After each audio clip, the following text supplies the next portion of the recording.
Sometimes don't you just need a quick moment of inspiration? Or maybe you just need a moment of caffeinated contemplation to reflect on life? That's the idea behind my weekly Coffee with Nicoa espresso shots. I'll be sharing short jolts of inspiration in each clip in addition to my longer Coffee with Nicoa interview episodes. Make sure to subscribe so you never miss an espresso shot or a full-length Coffee with Nicoa interview created just for you. Hey everybody, it's Nicoa. Your espresso shot this week. I really want you to get your journal out. I want you to write about this.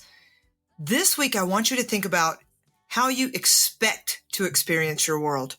What are your expectations?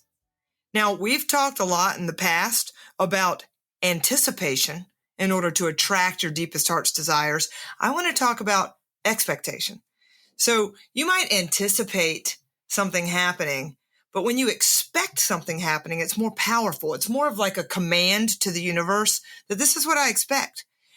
But I challenge you to observe yourself first and really observe your thoughts, because you may want something and dream about something and wish for something, but you have low expectations. And you think, yes, this is what I want, but I expect that'll be hard to get, or I expect that that'll be, take a long time.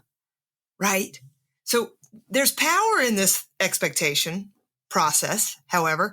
And so the more you observe it, the more you really reflect upon it, the more you can fine tune it in order to attract what you really want.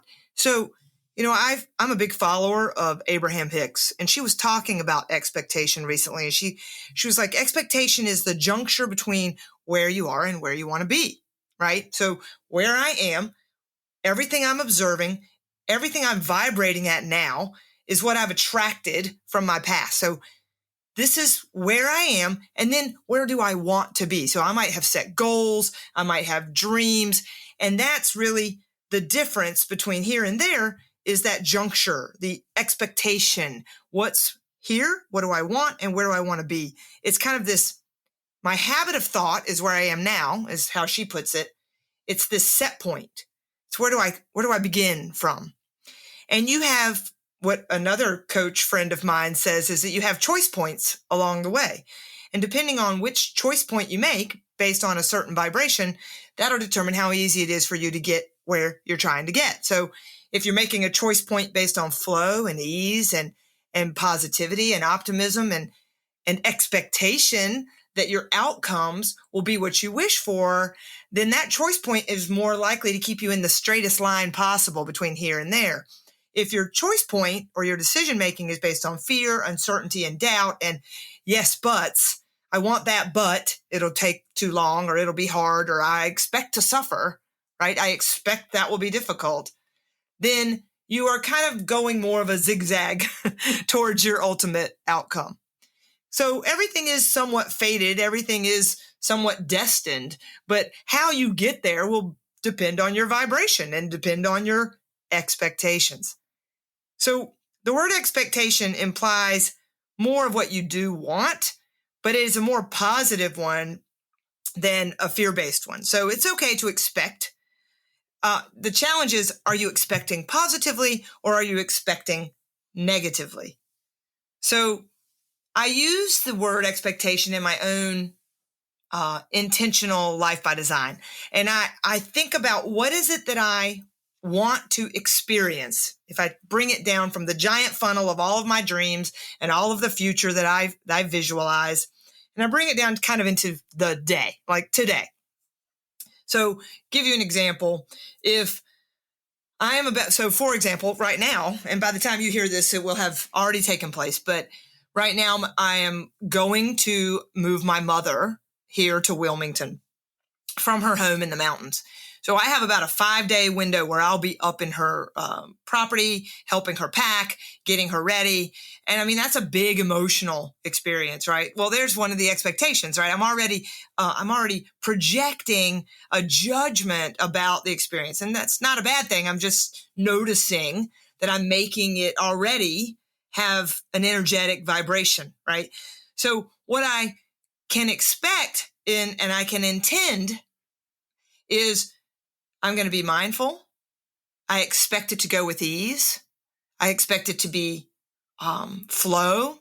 And if for some reason something were to pop up, stress reaction, overwhelmed by my mother, resistance in any way, shape, or form, then I can still sit in an expectation that I can handle that, right? So I'm having a conversation with myself constantly about my expectations. So because what I know is that whatever I expect, I will get.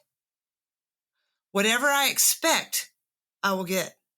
So although I expect it to go easily, I do have an assumption that it might not.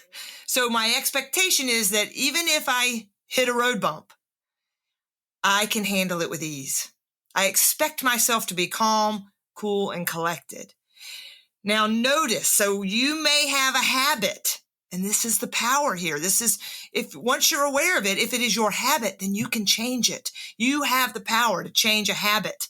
You have a power to change a judgment. You have a power to change what you expect.